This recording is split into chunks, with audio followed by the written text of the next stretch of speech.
The hardest thing about trying to give anyone advice is the fact that we are emotionally and mentally homeless. We are internally nomadic, meaning that we don't think or believe that we necessarily belong anywhere in particular. The whole concept of a soulmate or a calling, things like that, we really don't believe in them necessarily. We judge where we think we're supposed to be on what's working for us.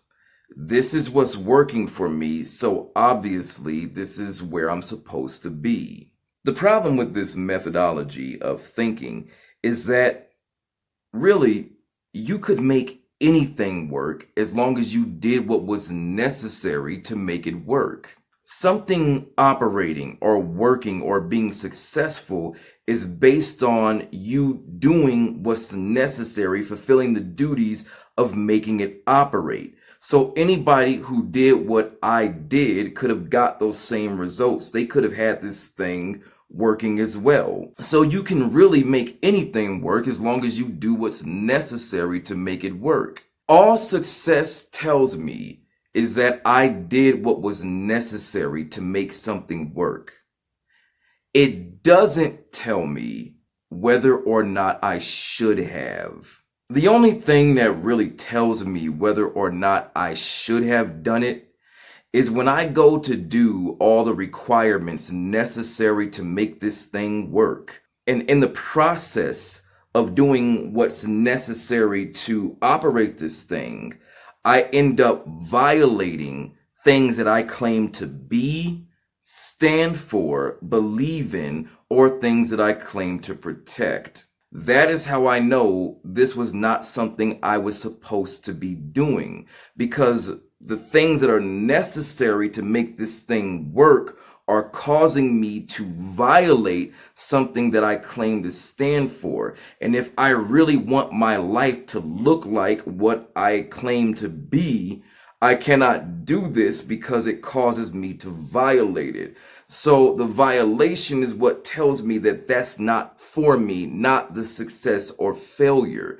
It's the violation. However, this is what I mean when I say that we are emotionally and mentally homeless, that we are internally nomadic. Because the reality is, a lot of us don't have anything to violate.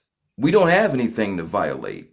In order to have something to violate, you would have to believe that you belonged somewhere specifically. Not just physically to a group or a person, although it does include that, but also belonging to a particular lifestyle, a particular mind state, a set of values you claim to uphold. You would have to think that you belonged somewhere specifically in order to have something to violate. But we don't have anything to violate because we don't think that we're necessarily supposed to be anywhere.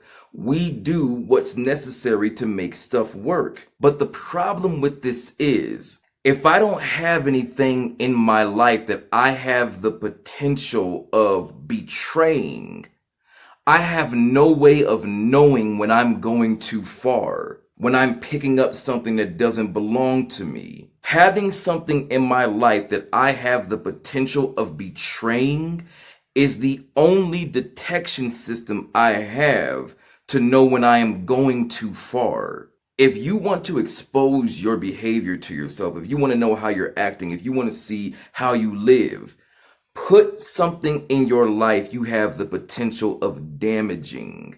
It will expose you to yourself because it will start getting damaged by what you're doing. Now, granted, everything has different care, but it will expose how reckless your behavior is. So people often ask, how do I keep getting into these bad situations over and over again?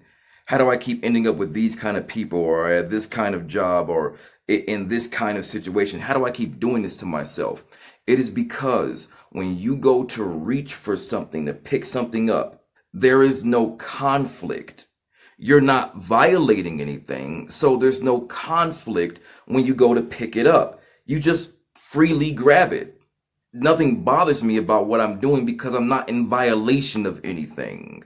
So we give ourselves permission to go into these things freely. And the reason why is because we don't have an alert system. An alert system is when you have something that you're trying to stay loyal to, that you have the potential of violating by doing what you're doing. It is quite honestly the only detection system that we have for when we're crossing boundaries. And to be honest, we kind of know this.